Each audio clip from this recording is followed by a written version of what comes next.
quelles sont les dernières preuves de l'Atlantide en Méditerranée? Lucas, archéologue, te montre les découvertes du mythe, bien que limitées. Mais alors, pourquoi ces ruines sous-marines sont-elles liées à l'Atlantide? Lucas regarde les rapports et constate que, malgré les rumeurs, aucune découverte sous-marine n'a confirmé l'existence de l'Atlantide. La preuve, des ruines ont été trouvées, mais aucune n'appartient à une civilisation inconnue. Mais alors, quelles structures sous-marines ont été mises en avant? Lucas compare les deux grandes zones étudiées, le pourtour méditerranéen et l'Atlantique Nord. Ces hypothèses, tirées des recherches, montrent que le mystère se déploie sur deux territoires distincts. Mais alors, quel mythe relie ces zones à Poséidon?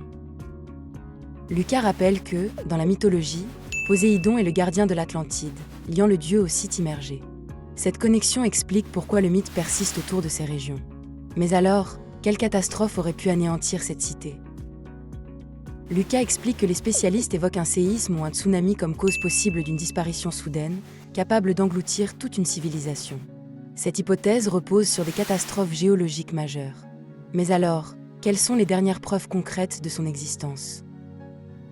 Lucas conclut que, malgré toutes ces théories, aucune preuve archéologique définitive n'a été mise au jour. Les découvertes restent limitées et le mythe persiste sans vestiges tangibles. Ainsi, les dernières preuves de l'Atlantide en Méditerranée se limitent à des mythes et des hypothèses. Mais alors, quelles sont les implications du nom « Atlantide » sur sa localisation? Lucas se demande si le nom « Atlantide » indique vraiment l'Atlantique. Mais Platon parle d'une île au-delà des colonnes d'Hercule, pas d'un océan précis.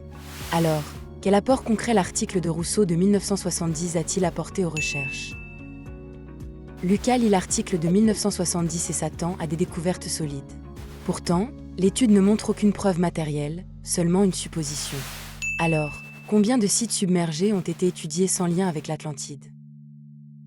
Lucas examine les sites submergés et constate qu'aucun ne correspond à la description de Platon. Pourtant, le mythe continue de fasciner. Pourquoi le mythe persiste-t-il malgré l'absence de preuves? Lucas se demande pourquoi le mythe reste vivant sans preuves. En fait, il s'accroche à notre imagination collective, aux récits et au désir d'aventure, pas à des faits. Alors, quelles sont les dernières preuves de l'Atlantide en Méditerranée? Lucas te lira la vérité. Aucune preuve archéologique ou sous-marine fiable n'a jamais confirmé l'Atlantide en Méditerranée. Les ruines découvertes restent anonymes et le mythe persiste sans fondement. Alors, la prochaine aventure attendra. Voilà toute l'histoire, d'un seul regard. Maintenant, tu sais, dessine-moi le monde.